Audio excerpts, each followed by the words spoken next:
பாஜக மாதிரி ஒரு கட்சி இப்படி நாடு ஃபுல்லாக 18 மாநிலங்கள் ஆள்ற ஒன்றியத்தில் ஆள்ற கட்சி ஏதாவது போராட்டம் பண்ணால் ஒரு நிறுவனம் தடை செய்யணும் என்னவோ, ஒரே ஒரு எம்எல்ஏ வச்சிருக்கிற கட்சி போராட்டம் பண்ணாலும் தடை செய்ய மாட்டாங்க.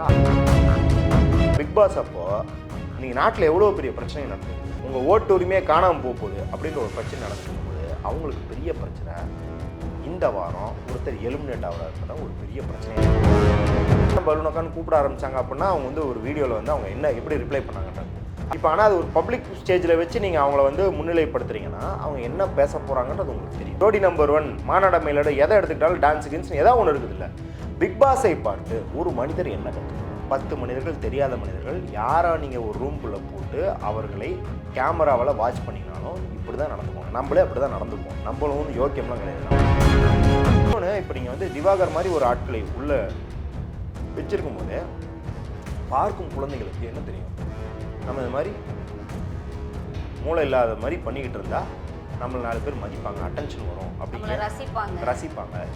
பிக் பாஸ் என்ன பண்ண சொல்லுதுன்னா, உங்களை அறியாமையே கூட இருக்கிற மனுஷனை காட்டி கொடு. அப்போ அவங்கள முன்னிலைப்படுத்துறீங்க அப்படின்னா ஆடியன்ஸ் அதுலேருந்து என்ன எடுத்துக்கணும்னு நினைக்கிறீங்க? மெரிபா பன்னீர் சோடா, ஐ ட்ரஸ்ட் மெரிபா. கிங் டிவி நேயர்களுக்கு வணக்கம். இன்றைய சிறப்பு நிகழ்ச்சியில் நம்முடன் இணைந்திருக்கிறார் தோழர் மதுர் சத்யா அவர்கள். வணக்கம் சார். வணக்கம். தனியார் தொலைக்காட்சி நிகழ்ச்சியில பிரபலமா போயிட்டு இருக்க ஒரு நிகழ்ச்சின்னு சொன்னோம்னா பிக் பாஸ் சொல்லலாம். கடந்த 8 சீசன்களா நல்லபடியா ஓடிட்டு இருந்துச்சு. 7 சீசன் கமல் அவர்கள் தொகுத்து வழங்கிட்டு இருந்தாரு.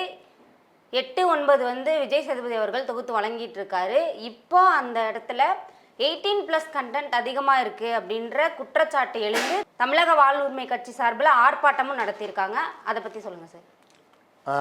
இந்த ஆர்ப்பாட்டத்துக்கு பின்னாடி இருக்கிற அவங்க நியாயமான கோபத்தை புரிஞ்சிக்க முடியுது. ஆனால் இது ஆர்ப்பாட்டம் பண்ணியெல்லாம் வந்து இதை நிறுத்த மாட்டாங்க அப்படிங்கிறது. ஏன்னா இப்போது அது விஜய் டிவி ஆகட்டும், எந்த டிவி ஆகட்டும், நீங்கள் யோசிச்சு பாருங்கள், பல கோடி ரூபாய் இதில் வந்து புழங்குது. நான் ஒரு உதாரணத்துக்கு சொல்கிறேன். இப்போ வந்து திமுகன்ற ஒரு கட்சி எடுத்துக்கோங்க. திமுகன்ற கட்சி வந்து அவர்கள் தொண்டர்கள் வந்து எப்படி வீதியில் இறங்கி வேலை பார்த்துட்டு இருக்கிறாங்க இந்த எஸ்ஐஆருக்குன்னு தெரியும். அப்போ கடைநிலை தொண்டர்கள் எப்படி வேலை பார்க்குறான்னு தெரியும். இல்லை அந்த முதல்வரே கூட அவர் ஒவ்வொரு வார்த்தையும் சலடையாக சலிக்கிறாங்க அப்படின்னு சொல்லி அந்தளவுக்கு வேலை பார்க்கன்ற நிர்பந்தம் இருக்குது. அவர் பார்க்குறாரா பார்க்கலையான்றதை அடுத்து மக்கள் ஓட்டு போட்டுருவாங்க, அதில் சொல்ல. ஆனால் சன் பிக்சர்ஸ் அப்படிங்கிற ஒரு நிறுவனத்துக்கு அந்த நிர்பந்தம் கிடையாது. கலைஞரை ரொம்ப கேலி செய்து எடுத்த படம் தான் முதல்வன். அதே சங்கரை கூப்பிட்டு 500 கோடி ரூபா கொடுத்து எந்திரன் எடுன்னு சொல்லுவாங்க சன் பிக்சர்ஸ்.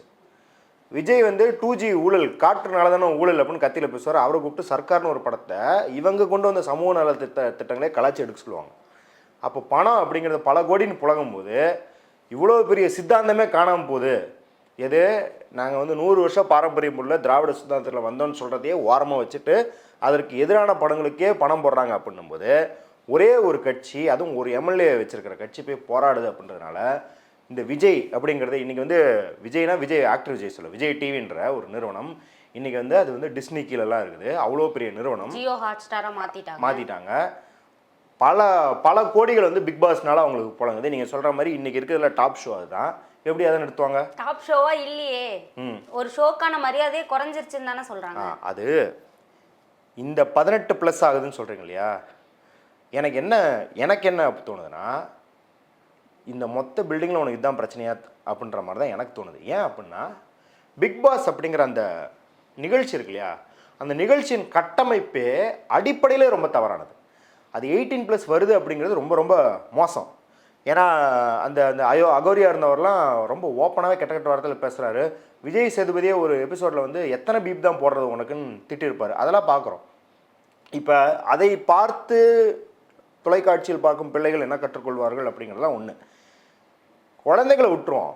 நீங்கள் 18+ இருக்கிறது ஏன் தவறுன்னு சொல்கிறீங்க?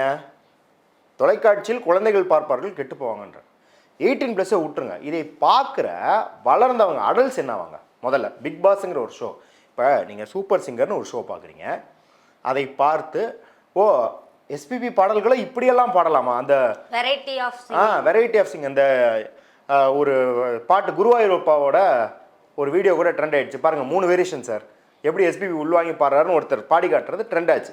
அப்போ அது போல் ஒரு பாடலை புரிந்து கொள்வதற்கும் நாம் எப்படி சிறப்பாக பாடுவதற்கும் யோசிப்பாங்க. கரெக்டாக? நீயா நானா பார்க்கும்போது ஒரு சமூக கருத்தை இன்னொரு எதிர்கருத்தோட மோத விட்டு அது எப்படி உருத்தரண்டு ஒரு புது கருத்து உருவாகுது அப்படிங்கிறத பார்ப்பாங்க. மக்கள் அதை தான் கருத்தை வளர்த்திக்க முற்படுறதோ இல்லை தான் கருத்தை கொண்டு போய் இன்னொருத்தட்ட வாதிடுறதுக்கும் முற்படுவாங்க. இப்படி ஒவ்வொரு ஷோலையும் பார்த்து ஒவ்வொன்று கற்றுக்கிற மாதிரி இருக்குது. நீங்கள் வந்து நீயா ஜோடி நம்பர் 1 மாநாட மயிலோட எதை எடுத்துக்கிட்டாலும் டான்ஸு கின்ஸ்னு ஏதாவது ஒன்று இருக்குது இல்லை. பிக் பாஸை பார்த்து ஒரு மனிதர் என்ன கற்றுக்கொள்வார்? அதான் சமூக நீதியை அவங்களோட ஒரிஜினல் கேரக்டரை பிரதிபலிக்கிற விதமாக அங்கே போகிறாங்கன்னு சொல்கிறாங்களே. அப்படி கிடையாது. இப்போ நீங்கள் சமூக நீதினு வச்சுக்கோங்க, ஒரு 4 ஆக்டிவிஸ்ட்டு, 4 சிந்தனையாளர்கள், அப்புறம் நடிகர்களுக்கு வந்து அறிவில்லை அப்படிங்கலாம் கிடையாது. அவங்களும் ரொம்ப சிறப்பாக சிந்திக்கக்கூடியவங்க தான். பல்வேறு விதத்தில் நிறைய நடிகர்கள் நம்ம நாட்டை ஆண்டுக்கும் செஞ்சுருக்கிறாங்க. நடிகர்கள் எல்லா ப்ரொஃபஷனலுக்கும் நீ உள்ளே போட்டு நீ அதிலிருந்து அவங்கள விவாதிக்க வச்சு ஒரு கருத்துக்கு கொண்டு வரேன்னா வேற. நீங்கள் என்ன பண்ணுறீங்க அப்படின்னா, இவங்க சூஸ் பண்ணுறதெல்லாம் யார் அப்படின்னா இன்ஸ்டா இன்ஃப்ளூயன்சர்ஸ். இப்போ இன்ஸ்டா இன்ஃப்ளூயன்சஸ் விட்டுருங்க, இன்ஸ்டாகிராம். அதான் சொல்கிறேன், இந்த 9th மட்டும் பார்க்காதீங்க, ஃபர்ஸ்ட்லேருந்தே எடுத்துக்கோங்க. யார் அப்படின்னா இளம் நடிகர்கள், வாய்ப்பு வேணும் அப்படின்னு ஏங்கிக்கிட்டு இருக்கிற நடிகர்கள், சீரியல் நடிக்கிறவங்க, இல்லை வந்து சினிமாலே ஜூனியர் ஆர்டிஸ்டாக நடிக்கிறவங்க, இல்லை ஏதோ ஒரு ரியாலிட்டி ஷோவில் வந்து ஹோஸ்ட் பண்ணுறவங்க, இந்த மாதிரி இருக்கிறவங்கள போட்டு என்ன சொல்கிறா வராங்கன்னா, நீ வந்து இந்த எண்ணெய் சட்டியில் போட்டு நெருப்பை சூட்டை அதிகப்படுத்தினா எல்லாம் கத்துற மாதிரி நீ என்ன பண்ண சொல்கிறாங்கன்னா, அதுக்குள்ளே போட்டு அந்த ரூம்குள்ளே போட்டு உனக்கு அட்டென்ஷன் வேணும்னா நீ அட்டென்ஷன் கிராப் பண்ணுறதுக்கு என்ன வேணாலும் பண்ணு, ப்ரொமோவில் வரத்துக்கு என்ன வேணால் பண்ணி என்ன வேணாலும் பண்ணு. ஏன்னா இப்போ அதுலேருந்து வந்து எத்தனை பேருக்கு வந்து உங்களுக்கு அடுத்தடுத்து சினிமா சான்ஸ் கிடைக்குதுன்னு பார்க்குறீங்க. நீங்கள் அதுக்கு முன்னாடி பிக் பாஸ் ஹிந்திலாம் ரொம்ப வருஷமாக நடந்திருக்கு, இதை விட ஜாஸ்தி சல்மான் கான் நடத்திட்டு இருக்கிறார் இல்லையா. அப்போ அதில் பார்க்குறாங்க, ஓ நம்ம வந்து இவ்வளோ அட்டென்ஷன் கிராப் பண்ணால், இவ்வளோ கான்ட்ரவர்ஷியலாக பேசினா நம்ம பெரிய ஆளானால் நம்மளுக்கு வாய்ப்புகள் வருது அப்படின்னு பார்க்குறாங்க.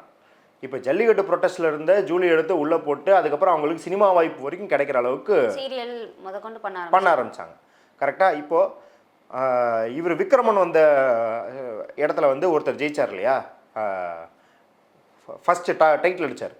அவர் இருக்கிறதுல ரொம்ப மோசமாக நடந்துக்கிட்டவர் அப்படின்னு எல்லாரும் சொல்லுவாங்க. இருக்கிறதுலே ஆணாதிக்கமாக நடந்துக்கிட்டவர், இருக்கிறவே திமிராக நடந்துக்கிட்டவர், மற்றவங்களை மதிக்காமல் நடந்துக்கிட்டவர். ஆனால் மக்கள் ஓட்ஸ் வச்சு தானே வின் பண்ண. அதான் சொல்கிறேன். இப்போ அது வந்து ஒரு நற்குணத்தை, ஒரு சமூக நீதியை, இல்லை வந்து பிற மனிதர்களை வந்து எப்படி நடத்தணுங்கிறதுக்கெல்லாம் அது உதாரணம் கிடையாது. ஒரு 10 மனிதர்கள், தெரியாத மனிதர்கள், யாரா நீங்கள் ஒரு ரூம்குள்ளே போட்டு அவர்களை கேமராவில் வாட்ச் பண்ணிங்கனாலும் இப்படி தான் நடந்துக்குவாங்க. நம்மளே அப்படி தான் நடந்துக்குவோம். நம்மளும் யோக்கியம்லாம் கிடையாது, நம்மளுக்குள்ள இருக்கிற அசிங்கம்லாம் வெளில வரும். இப்போ அதை பார்க்குற மக்கள் முதல்ல அது வந்து ஒரு நாளைக்கு 1 மணி நேரம் வரும், 2 மணி நேரம் வரும்னு இருந்துச்சு. இப்போ 24/7 பிக் பாஸும் இருக்குது. உங்களுக்கு வந்து சப்ஸ்கிரிப்ஷன் இருந்தால் 24/7 அதையும் பார்த்துக்கிட்டு இருக்கலாம். நிறைய பேர் வந்து இன்றைக்கி ஒர்க் ஃப்ரம் ஹோம் பண்ணுறவங்கலாம் வந்து பிக் பாஸை ஒரு ஓரமாக போட்டு விட்டு இவங்களும் அவங்களும் வாழ்கிறாங்க. அந்த வீட்டில் இருக்கிற 10 பேரோட இவங்களும் சேர்ந்து வாழ்கிறாங்கன்னா அது உளவியல் ரீதியாக என்ன தாக்கத்தை ஏற்படுத்துகிறது? அடிக்ட் ஆகிடுறாங்க. அதில் அடிக்ட் ஆகும்போது அவங்க என்னென்ன எடுத்துக்கிறாங்க? இப்போ நீங்கள் வந்து ஒரு சூப்பர் சிங்கர் ஷோ 24 மணி நேரம் பார்க்க முடியாது, 24 மணி நேரம் அதை பாட்டு கேட்டுக்கிட்டே இருக்க முடியாது. சரி, அப்படி கேட்குற இப்போ டிஸ்கவரி சேனல்லாம் வந்து நம்ம வந்து முன்னாடி சின்ன வயசில் என்ன பண்ணுவோம்னா டிஸ்கவரி சேனலை ஓட விட்டுருவோம். வீட்டில் என்னன்னாலும் அது ஓடிக்கிட்டே இருக்கும். நீங்கள் அதுலேருந்து தாவரங்களை பற்றி கற்றுக்குவீங்க, விலங்குகளை பற்றி கற்றுக்குவீங்க, விண்கற்களை பற்றி கற்றுக்குவீங்கன்னு ஏதாவது ஒன்று ஓடிட்டுருக்கோம்.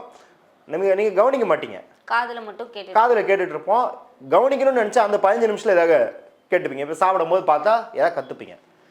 பிக் பாஸ் என்ன பண்ண சொல்லுதுன்னா, உங்களை அறியாமையே கூட இருக்கிற மனுஷனை காட்டி கொடு, இங்கே ஒன்று பேசு அங்கே ஒன்று பேசு. ஏன்னா அவன் பிக் பாஸில் நல்லவனாக இருக்கவன் அப்படிங்கிறதுக்கு பேராமீட்டர் கிடையாது. அதுக்குன்னு கெட்டவனாக இருந்தால் தான் ஜெயிக்க முடியும்னு கிடையாது. நல்ல கேம் விளையாடுற தெரிஞ்சவனாக இருக்கணும். கேம் விளையாடுற தெரிஞ்சவனா என்ன இருக்கணும், யாருக்காவது ஒரு வீக்னஸ் என்ன அப்படின்னு தெரிஞ்சு அதை தூண்டி விட்டு அங்கே ஒரு சண்டையை வர வச்சு அதை நீயே சால்வ் பண்ணுற மாதிரி ஒரு ஆக்டிங்கை போட்டு அந்த வீட்டுக்கு நீ ஒரு தலைவனாக வர மாதிரியான ஒரு கேம் விளையாண்டா தான் நீ வந்து அதில் ஜெயிக்க முடியும். மக்கள் அங்கே வந்து யார் ரொம்ப நல்லவன் பார்த்து ஓட்டு போடுறாங்களா, இல்லை யார் இருக்குல்ல நல்லா கேம் விளையாடுறாங்க. இப்போ சில கேண்டிடேட்ஸ் அவங்க வந்து ரொம்ப மக்களுக்கு புரியுதா, அவங்க விளையாடுற கேம் மக்களுக்கு புரியுதா, அவங்க பிடிச்ச கண்டஸ்டன்ட்ன்ற ஒரே காரணத்துக்கு அதுதான் சொல்கிறேன். அவங்க மக்களுக்கு வந்து மக்களுக்குன்னு இல்லை, இப்போ நீங்களும் நானும் அதில் அடிக்ட் ஆகி பார்த்தோம்னா கூட நம்ம அடிக்ட் ஆகிட்டதுக்கப்புறம் அங்கே எவ்வளோ டாக்ஸிக்காக நடக்கிறத நீங்கள் உணர மாட்டீங்க. நீங்கள் அந்த கேமுக்குள்ளே நீங்களும் அதில் ஒரு ஆளாயிருவீங்க.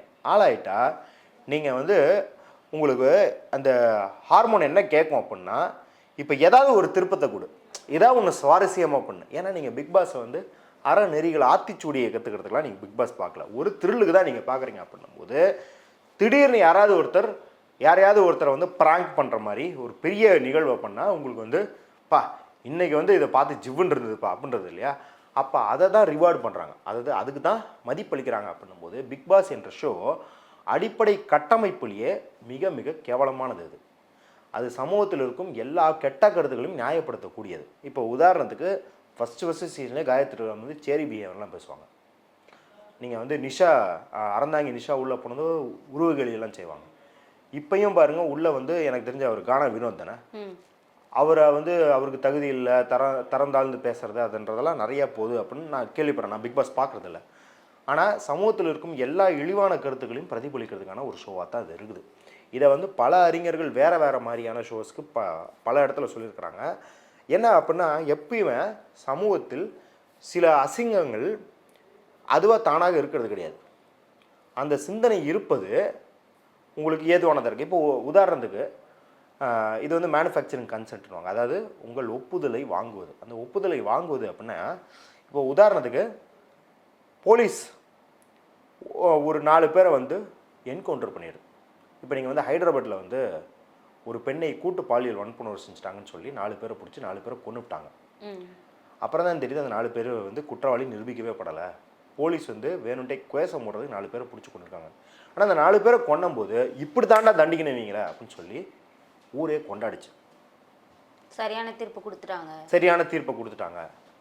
அப்புறம் நீதிமன்றம் இது இருக்குது, விசாரணை எதுக்கு இருக்குது. ஆனால் அதை யோசிக்காமல் மக்கள் ஃபுல்லாக கொண்டாடுறாங்க. அப்படின்னா என்ன அர்த்தம் அப்படின்னா, மக்களிடம் இந்த செயலுக்கு 15 வருடத்துக்கு முன்னாடியே ஒப்புதல் வாங்கப்பட்டது. எப்படி ஒப்புதல் வாங்கப்பட்டது? சாமி, சிங்கம், வேட்டையாடு விளையாடு, போக்கிரி, இப்படி போலீஸ் தான் நினச்சபடி எல்லாத்தையும் சுட்டுட்டு, போலீஸ் ஒருத்தனை சுட்டால் அவன் கெட்டவனாக தான் இருப்பான் அப்படிங்கிற ஒரு மனநிலையை உங்கள்கிட்ட விதைச்சி அதுக்கான ஒப்புதலை ஏற்கனவே மக்களிடம் வாங்கப்பட்டிருக்கு. அப்போ கரெக்டாக என்ன பண்ணுறாங்க, 2016 17 அவங்க வந்து ஒரு என்கவுண்டர் நடந்தால் அவன் 2000 பார்த்த படத்தில் இருந்து ஊறி போய் கைத்தட்டி ரசிக்கிறாங்க.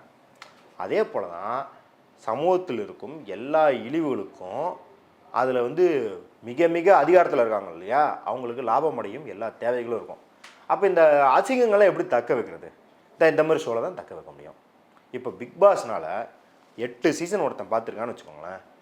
ஏதாவது ஒரு 100 பேர் எடுத்துக்கோங்க. சும்மா உங்கள் ஃப்ரெண்ட்ஸ் எப்படி ஒரு 10 பேர் பார்ப்பாங்க இல்லையா பிக் பாஸ், உங்களுக்கு தெரிஞ்சு இருப்பாங்க. யாருக்காவது சிந்தனை மேம்பட்டுருக்குன்னு சொல்லுவீங்களா நீங்கள் பிக் பாஸை கண்டினியூஸாக வாட்ச் பண்ணுறவங்களுக்கு? இதுக்கு சீரியலே தேவலான்ற அளவுக்கு தான் இருக்குது. ஆமாம், பிக் பாஸ் விட்டுருங்க. பிக் பாஸை பார்க்குறவங்க திடீர்னு நம்மக்கிட்டே வந்து தேவையில்லாதுக்கெலாம் சண்டை போடுவாங்க. பார்த்துருக்கீங்களா? தேவையில்லாதுக்கெலாம் அர்த்தம் கற்பிப்பாங்க.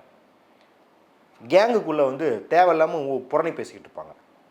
இந்த சிந்தனைகள்லாம் எங்கேருந்து வருது? ஏற்கனவே அது நமக்குள்ளே இருக்கிறது தான். இன்னும் பிக் பாஸ் வந்து விதைக்கலை. ஆனால் பிக் பாஸ் இதை வந்து ஊட்டி பெருக்குது இல்லையா, தூண்டுறாங்க. இன்னொன்று நீங்கள் யோசிச்சு பாருங்கள், சமூகத்தில் எத்தனையோ பிரச்சனைகள் நடந்துக்கிட்டு இருக்கும்போது பிக் பாஸ் பார்க்குறவங்கன்றது, பிக் பாஸ் பார்க்குறவங்களும் சரி, ஐபிஎல் பார்க்குறவங்களும் சரி, இது 2 கேட்டகரி தான் மேஜராக நம்ம தமிழ்நாட்டில் அப்சர்வ் பண்ணுறதுனால சொல்கிறேன். இந்தியாவுக்கு முழுக்கும் அப்படி தான் இருக்குது. பிக் பாஸ் ஐபிஎல் சீசன் அப்போது நீங்கள் வேறு எது நடந்தாலும் கண்டுக்க மாட்டாங்க. நீங்கள் யோசிச்சு பாருங்கள், எனக்கு நல்லா ஞாபகம் இருக்குது, ஸ்டெர்லைட்டில் 13 பேர் வந்து இறந்து போகிறாங்கன்றத கொல்லப்பட்டுருக்குறாங்க. சிஎஸ்கே ஜெயிச்சிருச்சுன்னு அன்றைக்கி கொண்டாடிக்கிட்டு இருக்காங்க. அதே போல் தான் பிக் பாஸ் அப்போது இன்றைக்கி நாட்டில் எவ்வளோ பெரிய பிரச்சனை நடந்துருக்கு. உங்கள் ஓட்டு உரிமையே காணாமல் போகுது அப்படின்ற ஒரு பிரச்சனை நடந்துட்டு இருக்கும்போது அவங்களுக்கு பெரிய பிரச்சனை. இந்த வாரம் ஒருத்தர் எலிமினேட் ஆகிறாருன்றது தான் ஒரு பெரிய பிரச்சனையாக இருக்குது. அது நம்ம ஃபேவரட் கண்டஸ்ட் இருந்திருப்பாங்க அப்படிங்கிறது ரொம்ப. அங்கே வந்து நீங்கள் இங்கே வந்து பல பேர் சாகுறாங்க, பல மக்கள் அவதிப்படுறாங்க. 100 நாளைக்கு வந்து தூய்மை பணியாளர்கள் உங்கள் வீட்டில் இருக்கிற குப்பை அள்ளுற தூய்மை பணியாளர்கள் போராடிக்கிட்டு இருக்கிறாங்க, அழுகுறாங்க. அவங்க நாங்கள் போய் வந்து கடலில் குதி பண்ணுறாங்க. ஆனால் 2 நாளைக்கு முன்னாடி விக்ரம் அழுதுதை பற்றி ஊரே அழுதுகிட்டு இருக்கு. கரெக்டுங்களா? அப்போ இல்லை அவருக்காக அழுகக்கூடாதுன்னு இல்லை, அவர் ஒரு மனிதர், அவர் அழுதா நம்மளுக்கும் அழுக வருது, அதெல்லாம் பிரச்சனை கிடையாது. ஆனால் நீங்கள் எதற்கு அழுக வேண்டுமோ அதை விட்டுட்டு, ஆமாம், நீங்கள் இன்னொரு மனுஷனுக்கு அழுக தேவையில்லை, இது உங்கள் பிரச்சனை. தூய்மை பணியாளர்களுக்கு வேலை நிரந்தரமாகலை அப்படின்னா நாளைக்கு நீங்கள் இந்த சிட்டிக்குள்ளே வாழ முடியாது. அதே போல் நீங்கள் இங்கே சுற்றி இருக்கிற பயங்கரவாத தாக்குதல் ஏதோ அது நாளைக்கு நீங்களாகவும் இருக்கலாம். அப்போ அப்படி இருக்கும்போது இந்த பிரச்சனைகளுக்கு உங்கள் கண்ணீரை வடிக்காமல் நீங்கள் விக்ரமுக்கு வடிக்கிறதுக்கு அந்த தனிநபரின் பிரச்சனை கிடையாது, இந்த ஷோவோட டிசைனே அப்படி தான். அப்போ அப்படி இருக்கும்போது இந்த சீசன் குறிப்பாக நீங்கள் இப்போ சொன்னதுக்கு கடைசியாக ஃபஸ்ட்டு கேட்டதுக்கு இப்போ தான் வரும். இந்த சீசன் குறிப்பாகவே அவர்கள் எந்த மாதிரியான வக்கரங்களை உள்ளே திணிப்பது. இப்போ வக்கரங்கள்னால் நான் என்ன சொல்கிறேன்னா, இப்போ திவாகர மக்கள் எதுக்கு ரசித்தாங்க? ஒரே விஷயத்த திருப்பி திருப்பி லூஸ் மாதிரி பண்ணிட்டு இருக்காரு அப்படிங்கிறது மட்டும்தான் அவரோட ஒரே குவாலிஃபிகேஷன். அவருக்கு வேற எந்த திறமையும் கிடையாது. அவரோட ஒரே திறமை வெக்கமானமே இல்லாமல் ஒரு விஷயத்தை தவறாக செய்துவிட்டு திமிரோட திரிவது மட்டும்தான் அவர்கிட்ட நல்ல ஆட்ரிபியூட்னு எதுவுமே நீங்கள் பார்க்க முடியாது அப்படிங்கிற மாதிரியான ஒரு நபர். அதே போல் அரோரா இருக்காங்க. இப்போ அரோரா வந்து அவங்க தனிமனித ரீதியாக அவங்க என்ன பண்ணுறாங்கன்றது அவர் நம்ம உள்ளே போயெல்லாம் ஆராய வேணாம். ஆனால் நீங்கள் பிக் பாஸில் அவங்க உள்ளே கொண்டு வரும்போது சமூகம் இந்த ஒரு வருஷமாகவே நீங்கள் பார்த்தீங்கன்னா ஒரு வருஷத்துக்கு மேலே அக்கான்ற சொல்ல எப்படி பயன்படுத்துன்னு பார்க்குறோம். ஜிம் அக்கா, பலூன் அக்கா, டெய்லர் அக்கா, இப்படி ஆச்சா. டெய்லர் அக்காலாம் என்ன ஆனாங்கன்னு நம்மளுக்கு தெரில, காணாமல் போயிட்டாங்கன்னு நினைக்கிறேன். இப்படி அந்த அக்கான்ற சொல் எதற்கு பயன்படுத்தப்பட்டது அப்படின்னு நம்மளுக்கு தெரியும். அந்த அக்கான்ற சொல் வந்து ஒரு பாசத்தில் பயன்படுத்தப்பட்டது கிடையாது, பெண்களை ஒரு பண்டமாக பார்ப்பதன் விளைவு தான். அப்போ அப்படி அது அந்த பலூன் அக்கா அப்படின்றது அந்த அக்கான்றது இவங்கள்ட்ட தான் ஸ்டார்ட் ஆச்சு. அப்போ அவங்கள முன்னிலைப்படுத்துறீங்க அப்படின்னா ஆடியன்ஸ் அதுலேருந்து என்ன எடுத்துக்கணும்னு நினைக்கிறீங்க? நம்ம அவங்கள தவற சொல்ல அவங்களுக்கு நிறையா அறிவு இருக்கலாம், நிறையா புரிதல் இருக்கலாம், அவங்க அதை வெளிப்படுத்தலாம், அதெல்லாம் பிரச்சனை கிடையாது. இதை உள்ளே கொண்டு வரும்போது இப்போ நீங்கள் 18+ கண்டென்ட்லாம் சொல்லிட்டீங்க இல்லையா, அவங்க ஏற்கனவே இதுக்கெல்லாம் வெயிட் பண்ணுறாங்க. வெயிட்னா இதுக்கெல்லாம் உங்களுக்கு ரெடி அப்படின்ற மாதிரி வலை விரிக்கிறாங்க. அது வந்து அவங்க அரோரான்றது சொல்ல, நீங்கள் திவாகர், அரோரா, இன்னும் சில பேர்லாம் நீங்கள் சூஸ் பண்ணும்போது அவங்களாம் யாருன்னு எனக்கு தெரியாது, சூஸ் பண்ணும்போதே நீங்கள் என்ன பண்ணுறீங்க அப்படின்னா களம் இப்படி தான் இருக்க போகுதுன்னு சொல்கிறீங்க. ஏன்னா அவங்க வந்து இப்போ அரோரா அவங்க வீடியோ ஏன் பலூனக்கான்னு கூப்பிட ஆரம்பித்தாங்க அப்படின்னா அவங்க வந்து ஒரு வீடியோவில் வந்து அவங்க என்ன எப்படி ரிப்ளை பண்ணாங்கன்றது. அப்போ ஆப்வியஸாக பிக் பாஸ் வந்து அவங்க அப்படி தான் ரிப்ளை பண்ணுவாங்கன்னு தெரியும். அவங்க அது தனி மனித வாழ்க்கையில் அவங்க அதை பண்ணுறாங்க, அது அவங்க உரிமை. இப்போ ஆனால் அது ஒரு பப்ளிக் ஸ்டேஜில் வச்சு நீங்கள் அவங்கள வந்து முன்னிலைப்படுத்துறீங்கன்னா அவங்க என்ன பேச போகிறாங்கன்றது உங்களுக்கு தெரியும். அது வந்து சட்டத்துக்கு புறமானது கிடையாது. ஆனால் அந்த ஷோவில் உங்களுக்கு அதுதான் வேணுமா அப்படின்னு கேட்டால் விஜய் டிவிக்கு அது தெரிஞ்சு தான் பண்ணுறாங்க. அது வந்து முக்கியமாக விஜய் பார்வதி பற்றி தான் சார் கான்ட்ரவர்சிஸ் அதிகமாகிட்டே போகுது அப்படின்னு சொல்கிறான். ஒரு கேம் விளையாடும் போதும் சரி, உட்காந்து சாப்பிடும் போதும் சரி, ஆபாசமான வார்த்தைகளை டைரக்டாகவே சொல்கிறாங்க. இது மக்கள் பார்க்கும்போது எப்படி சார் எடுத்துப்பாங்க? இல்லை, அது விஜய் பார்வன்னு சொன்னாலும் சரி, அதே ஒரு ஆண் கண்டஸ்டன்ட் பண்ணியிருந்தாலும் சரி, அந்த அகோரின்ற ஒரு பயங்கரமாக கண்டஸ்டன்ட் வந்து கெட்ட வார்த்தை பேசுகிறதாக நியூஸும் பார்த்தோம். இதெல்லாம் நான் பிக் பாஸ் பார்க்காம சொல்கிறேன். இது என்ன பண்ணுதுன்னா திருப்பி இதை வந்து நியாயப்படுத்துது. சமூகத்தில் நீங்கள் எப்படியெல்லாம் தவறாக இருப்பீங்களோ, தவறாகனா நான் வந்து கெட்ட வார்த்தை பேசுவதுன்ற சொல்ல, பசை சொற்கள்ன்றது நம்மளுக்கு வந்து மொழியோட ஒரு கலந்து போயிடுச்சுன்னு வச்சுக்கலாம். ஆனால் வெடிக்கிறது, ஏதாவது ஒரு சின்ன இன்கன்வீனியன்ஸ் இருந்தால் வெடிக்கிறது, இல்லை தன்னை பற்றி யாராவது குறை சொல்ல வந்தாங்கன்னா அந்த குறையை முழுசாக சொல்லிடக்கூடாது, அம்பலமாயிடக்கூடாதுன்னு கத்துன்னு கத்துறது, இன்னொரு மனிதர் காதை பொத்தும் அளவுக்கு வந்து கீச் குரலில் கத்துறது, இதையெல்லாம் நியாயமானது, ஒரு தந்திரமானது அப்படிங்கிறத வந்து மக்களுக்கு வந்து சொல்கிறீங்க இல்லையா, அது ரொம்ப ரொம்ப தப்பு, ரொம்ப தவறானது உளவியல் ரீதியாக. இது விஜய் பார்வன்னு கிடையாது. இப்போ இந்த சீசன் வந்து விஜய் பார்வ தான் அதை வந்து பயங்கரமாக கையாளுறாங்கன்னு நினைக்கிறேன். ஏன்னா அவங்க இதில் பார்க்கும்போது ப்ராமோவில் பார்க்குறத கிளிப்ஸ் எல்லாமே அவங்க கத்துறதாகவும் இல்லை அழுகிறதாகவும் இல்லை வந்து இன்னொருத்தர் சமாதானப்படுத்த போகிற மாதிரியும் தான் ப்ராமோலாம் பார்க்க முடியுது. அப்படி இருக்கும்போது இந்த பிஹேவியர் எல்லாத்தையும் நான் முன்னாடி சொன்ன மாதிரி சமூகத்தில் எந்தெந்த பிஹேவியர்லாம் இருக்கக்கூடாதுன்னு நினைக்கிறீங்களோ, புறணி பேசக்கூடாதுன்னு நினைக்கிறீங்க, எடுத்தெடுப்பில் கோவப்படக்கூடாதுன்னு நினைக்கிறீங்க, இன்னொரு மனுஷனை தாழ்வாக நினைக்கக்கூடாதுன்னு நினைக்கிறீங்க, இது எல்லா வேலையும் பிக் பாஸ் இதுதான் இது இப்படி பண்ணு, அப்போ தான் நீ வாழ்க்கையில் மேலே வர முடியும் அப்படின்னு வந்து மக்களுக்கு உணர்த்திக்கிட்டே இருக்குது. இன்னொன்று, இப்போ நீங்கள் வந்து திவாகர் மாதிரி ஒரு ஆட்களை உள்ளே வச்சுருக்கும் போதே பார்க்கும் குழந்தைகளுக்கு என்ன தெரியும், நம்ம இந்த மாதிரி மூளை இல்லாத மாதிரி பண்ணிக்கிட்டு இருந்தால் நம்மளை 4 பேர் மதிப்பாங்க, அட்டென்ஷன் வரும் அப்படின்னு ரசிப்பாங்க. ஏற்கனவே பிள்ளைகள் உங்களுக்கு தெரியுமான்னு தெரில, பேரண்ட்ஸ் கிட்ட எனக்கு ரீல்ஸ் எடுத்துக்கொண்டு நச்சு பண்ணுதுங்க. இப்போ உள்ள ஜென்ரேஷன் நிறையவே பண்ணுறாங்க. ஒரு புது பாட்டு வந்துச்சுன்னா அதுக்கு டான்ஸ் ஆடுவேன், எனக்கு அதுக்கு ரீல்ஸ் எடுத்து கொடுன்னு அப்பா அம்மா கிட்ட அவ்வளோ நச்சு. ஏன்னு கேட்டால் என் கிளாஸில் இவன் பண்ணிட்டான், அவன் பண்ணிட்டான், அவள் பண்ணிட்டா அப்படின்னு அவ்வளோ நச்சு பண்ணுறாங்க. இல்லை இப்போ இந்த ஹலமதி அபிபோ மாதிரி ரொம்ப ட்ரெண்டான பாட்டு இல்லை ஊரும் பிளட் மாதிரி பாட்டுனா அதில் போட்டிருக்கிற காஸ்டியூம் எனக்கு வேணும், அதே மாதிரி நான் வீடியோ பண்ணணும். ஏன்னா என் கிளாஸில் இப்படி ஒருத்தவங்க பண்ணிட்டாங்கன்னு பயங்கரமாக ப்ரெஷர் பண்ணுறதை நம்ம பார்க்க முடியுது. அப்போ அப்படி இருக்கும்போது திவாகர் மாதிரி ஒருத்தரையோ இல்லை நீங்கள் சொல்கிற மாதிரி கெட்ட வார்த்தையில் திட்டுறவங்களையோலாம் காட்டினா பிள்ளைகள் இதை வந்து எப்படி ஒரு ரோல் மாடலாக எடுத்துப்பாங்க.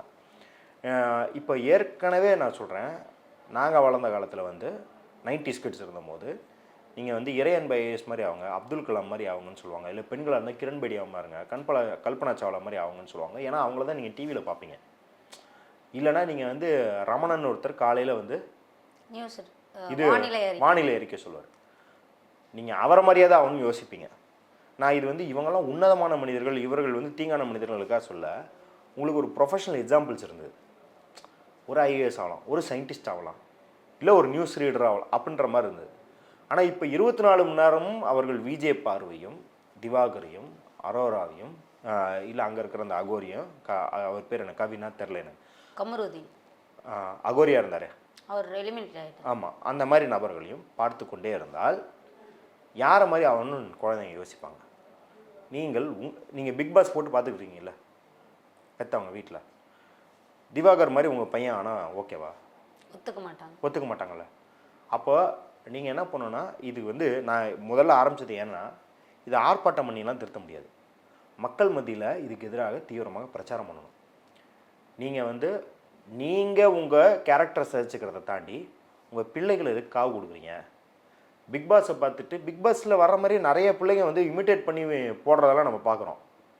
அது மாதிரி இப்போ இமிட்டேட் பண்ணுறத உடனே வந்து பேரண்ட்ஸ் ரசிக்கிறாங்க, ஸ்டோரி வைக்கிறாங்க, ஸ்டேட்டஸ் வைக்கிறாங்க. அப்படின்னும்போது எவ்வளோ மோசமாக இருக்குது. இப்போ 80ஸில் பிறந்த 80s கிட்ஸ் எங்களுக்கெல்லாம் முன்னாடி ஜென்ரேஷன் என்ன பண்ணுவாங்கன்னா, வீரபாண்டிய கட்டபொம்மன் டைலாகை வந்து பேச வச்சு ரசிப்பாங்க.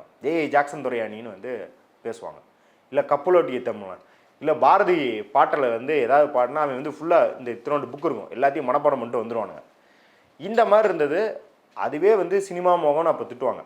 ஆனால் இப்போ யோசிச்சு பார்த்தா அதுவாது அட்லீஸ்ட் ஒரு வரலாறு புரிஞ்சிக்க முடியுது. பாரதி, வீரபாண்டிய கட்டபொம்மன் வரலாறு புரிஞ்சிக்க முடியுது. ஆனால் இன்றைக்கி பேரண்ட்ஸ் வந்து இதை இமிட்டேட் பண்ணி ரசிக்கிறாங்க அப்படின்றது வந்து ரொம்ப ரொம்ப மோசமான ஒரு போக்காக இருக்குது. இன்றைக்கும் உங்களுக்கு வந்து ஆட்கள் இல்லாமல் இல்லை, நீங்கள் வந்து நல்ல எக்ஸாம்பிள்ஸ்லாம் இருக்கும். ஆனால் என்ன ஆகுது அப்படின்னா, நல்ல எக்ஸாம்பிள்ஸ்லாம் பேக்ரவுண்டில் எங்கேயோ ஒரு மூளைக்கு தள்ளப்பட்டு இது வந்து பிரதானப்படுத்தப்படுகிறது. ஏன்னா நீங்கள் வந்து இது 24/7 பார்க்குறீங்க. இது மேலே போடுற ரீல்ஸ் இதை கலாச்சி இப்போ திவாகர கலாச்சோ பார்வை கலாச்சோ நீங்கள் வந்து இன்டர்நெட் ஃபுல்லாக ரீல்ஸ் இருக்குது பாருங்கள். நான் பிக் பாஸ் ஒரு எபிசோடு கூட பார்த்ததில்லை, ஆனால் நோட்டிஃபிகேஷன் மட்டும் வந்துட்டே இருக்கும். ஆனால் என் ரீல்ஸில் ஃபுல்லாக ரீல்ஸ்னால் என்ன சொல்கிறது, இப்போ நான் அரசியலில் இருக்கேன், அரசியலுக்கான ஒரு கண்டென்ட்டையே பிக் பாஸை வச்சு ரீல்ஸ் போடுறாங்க. பிக் பாஸில் நடந்ததை வச்சு ஒரு ரீல்ஸ் போடும்போது எனக்கு பிக் பாஸ்லேருந்து நான் இருக்கிறதுலே தள்ளியிருக்கேன். என்கிட்ட ஹாட்ஸ்டார் சப்ஸ்கிரிப்ஷன் கூட கிடையாது, எங்கள் வீட்டில் டிவியும் கிடையாது, நான் டிவியை பார்க்குற ஆள் கிடையாது. ஆனாலும் இப்போ நீங்கள் சொல்கிற கண்டஸ்டன்ட் பேர்லாம் எனக்கு தெரியுது, அவங்க என்ன தன்மையில் இருக்கிற பேருன்னு எனக்கு தெரியுதுன்னா, பிக் பாஸ்லேருந்து கான்ஷியஸாக தள்ளி இருக்கிற என்கிட்டயே இவ்வளோ வந்து சேருது அப்படின்னா பிக் பாஸை பார்க்கணும்னு நினச்சி பார்க்குறவங்களுக்குலாம் எவ்வளோ உள்ள இறங்குன்னு பார்த்துக்கோங்க. அப்போ அந்த அளவுக்கு அது மார்க்கெட்டிங் செய்யப்படுது. அப்போ நீங்கள் என்ன பண்ணுறீங்கன்னா, ஒரு மனுஷன் ஒரு வேலையெல்லாம் தாண்டி ஒரு 40 மணி நேரம் 8 மணி நேரம் 5 நாள் போட்டுக்கோங்க, 40 மணி நேரம் அவங்க வந்து வெளியே பார்க்குறாங்கன்னா அந்த 40 மணி நேரத்தில் 30 மணி நேரம் இதுவே ஆக்குபை பண்ணுற மாதிரி இருந்தால் மிச்சம் இருக்கிற 10 மணி நேரத்தில் அவன் எங்கே போய் நல்லது தேடுவான்? கரெக்டாக? அப்போ அதுதான் பிக் பாஸோட ஒரு மிகப்பெரிய தாக்கமாக இருக்குது. கண்டிப்பாக இது தடை செய்தால் ரொம்ப நல்லது, ஆனால் இது சட்டம் போட்டு தடை செய்ய முடியாது. இல்லை இவங்க போராட்டம் பண்ணுறாங்கன்னு தடை செய்யவும் மாட்டாங்க. ஒரு பாஜக மாதிரி ஒரு கட்சி இப்படி நாடு ஃபுல்லாக 18 மாநிலங்கள் ஆள்ற ஒன்றியத்தில் ஆள்ற கட்சி ஏதாவது போராட்டம் பண்ணால் ஒரு நிறுவனம் தடை செய்யுமோ என்னவோ, ஒரே ஒரு எம்எல்ஏ வச்சுருக்கிற கட்சி போராட்டம் பண்ணாலாம் தடை செய்ய மாட்டாங்க. அத்தனை கோடி அதில் போகுது. நீங்கள் என்ன பெரிய சேதாரம் பண்ணிடுவீங்க உங்கள் போராட்டத்தினால? என்ன சேதாரம்? ஒரு பாதுகாப்பு காவலர்கள் இறக்கியிருக்காங்களா சார் உள்ள ஏதாவது? சரி, இல்லை அதுதான் 300 பாதுகாப்பு காவலர் ஆனது யாருக்கு செலவு? விஜய் டிவிக்கா செலவு? அரசாங்கத்துக்கு தான் செலவு. விஜய் டிவி ஏன் கண்டுக்க போகிறான்? சரி, விஜய் டிவியே காவலர்களை வைக்கிறான்னு வச்சுக்கோங்க. பவுன்சர் 300 பவுன்சர் ஹையர் பண்ணுறான், ஒரு நாளைக்கு ஹையர் பண்ணுவான். நீங்கள் ஒரு நாளைக்கு போராட்டம் பண்ணுவீங்க, 30 நாள் உண்ணாவிரதமாக இருப்பீங்க? அங்கே கிடையாது, ஒரு நாள் போராடிட்டு போயிடுவீங்கல்ல. அதனால் இதை போராட்டம் பண்ணி தடை செய்யலாம் முடியாது, தடை செய்கிறதுக்கான சட்டமும் கிடையாது. அப்போ அப்படி இருக்கும்போது என்ன பண்ணேன், நீங்கள் வந்து பல தெருமுனை கூட்டங்கள் போடணும், பல ரீல்ஸ் நீங்கள் போடணும், பிக் பாஸை பார்க்காதீங்கன்னு பேரண்ட்ஸை வந்து நீங்கள் டிஸ்கரேஜ் பண்ணணும். இதெல்லாம் தாண்டி நல்லது எதுன்னு அவங்களுக்கு வழிகாட்டணும். நீங்கள் பிக் பாஸ் பார்க்காத நேரம் வேறு என்ன பார்ப்பது அப்படிங்கிறதுக்கு அவங்களுக்கு என்ன ஆப்ஷன் இருக்குது இப்போ? பேரண்ட்ஸ் உட்காந்து எஜுகேட் பண்ண மாட்டாங்கன்னு சொல்லி. இல்லை, பேரண்ட்ஸ்னால் அவங்களுக்குங்க, பேரண்ட்ஸுங்கிறவங்க வந்து ஏதோ வானிலேருந்து குதிச்சு வந்தவங்கள. இப்போ அவங்களுக்கு நம்ம என்ன உருவாக்கியிருக்கோம்னு யோசிக்கணும். இப்போ ஒரு விஷயத்தை படிக்காத அப்படின்னு சொன்னால் அப்போ என்ன படிக்கணும்? 4 மணி நேரம் உங்கள்கிட்ட ஃப்ரீ டைம் இருக்குது. அந்த டீ கடைக்கு போகாத, அப்போ வேறு எந்த டீ கடைக்கு போகுது, எங்கே போகிறதுன்னு கேட்பீங்களா இல்லையா? சரியான வழிகாட்டுதல்கள். அப்போ வந்து ஒரு அரசியல் கட்சி, அது வேல்முருகன் அவர்களின் வாழ்வுரிமை கட்சியாக இருந்தாலும் சரி, திமுக இருந்தாலும் சரி, அதிமுக இருந்தாலும் சரி, பிக் பாஸ் பார்க்கக்கூடாதுன்னா அதற்கு மாற்றாக நாம் என்ன உருவாக்கி வைத்திருக்கிறோம்? நீங்கள் வந்து நீங்கள் சொல்கிற முற்போக்காளர்கள் பெரியார், அம்பேத்கர், கலைஞர், அண்ணா, இல்லை வந்து மார்க்ஸ், இந்த மாதிரி ஆட்களையெல்லாம் 24 மணி நேரமும் ஒரு மனிதர் உட்காந்து பார்த்து, இந்த மாதிரி நான் முன்னாடி டிஸ்கவரி சேனல் சொன்னோம் இல்லையா, அந்த மாதிரி பார்ப்பதற்கு ஏதாவது தயார் செய்து வைத்திருக்கிறதுங்களா? கிடையாது இல்லையா? போட்டா ஓடுறது பிக் பாஸ் தான் அப்படின்னா அவங்க பிக் பாஸ் தானே பார்ப்பாங்க. அப்போ அதற்கான முன்னெடுப்புகளை இப்போதே யோசிக்க வேணும். நீங்கள் அதை யோசிக்காமல் அவன் வந்து இப்போ கிடையாது, அவன் வந்து 1980கள் முடிவில் தூர்தர்ஷனில் ராமாயணம் போடுற காலத்துலேருந்து சீரியல், அதுக்கப்புறம் ஒவ்வொன்றா சீரியல் உருவாக்குறதுலேருந்து எப்படி வந்து சமூகத்தை சீரழிப்பதற்கான எல்லா கண்டென்ட்டையும் அவன் தயார்படுத்திக்கிட்டே இருக்கான். ஒரு நாள் 24 மணி நேரத்தில் 20 மணி நேரம் இப்படி தான் இருக்குது. மிச்ச 4 மணி நேரம் நியூஸ் ஓடுது அப்படின்னாலும் அந்த நியூஸும் எப்படி வந்து டாக்ஸிக்காக இருக்குது. பாலிமர்காரங்க போடுற நியூஸ்லாம் நம்ம பார்க்குறோம். மக்கள் மத்தியில் எல்லா தவறான இம்ப்ரெஷன்னா புரிதல் இப்படி தான் இருக்குன்னு ஸ்டீரியோடைப் இருக்குல்ல, அதை பெருக்கிற மாதிரி தான் ஏற்கனவே கண்டென்ட் பண்ணிருக்காங்க. அப்படின்னும்போது நீங்கள் அதற்கு மாறாக என்ன செய்தீங்கன்னா ஒன்றும் செய்யலை அப்படின்னும்போது நீங்கள் திடீர்னு ஒரு நாள் போராட்டம் பண்ணால் அப்படியே டிவியெல்லாம் மாற்றிடுவாங்களா? மாற்றலாம் மாட்டாங்க அப்படிங்கிறத சொல்லிக்கிறோம். இதுவரை எங்களுடன் பல்வேறு கருத்துக்களை பகிர்ந்தமைக்கு நன்றி. நன்றி. Meriba Paneer Soda. I trust Meriba.